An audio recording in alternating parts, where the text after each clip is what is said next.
It took everyone by surprise, the lightning speed of the Syrian rebel advance and end to 5 decades of Assad rule, one of the biggest turning points for the Middle East in generations.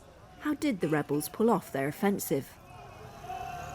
Andre Bank of the Giga Institute for Middle East Studies says President Bashar al-Assad, who has fled to Moscow, was on the back foot. I didn't expect that it would only take 10 days from, them leaving Idlib and then arriving in Damascus, but that there was a strong regime weakness and that there was a strong weakness of Assad supporters.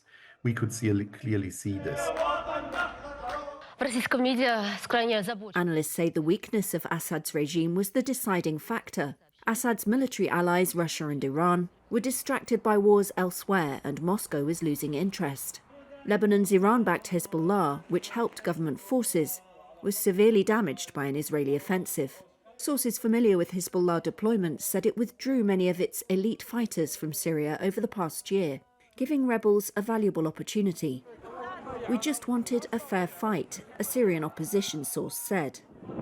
Meanwhile, Assad's army was on its knees. A regime source told Reuters corruption and looting left tanks and planes with no fuel, a sign of how hollowed out Assad's state had become. Army morale had severely eroded, the source said. Hayat Hayed of London's Chatham House says the support of armed loyalist groups may have collapsed. Different reports that indicate that there has been some sort of contact between at least the main coalition of armed groups led by Hayat Tahrir al-Sham that started the offensive and led to the collapse of the regime, and the current government of regime inside Damascus.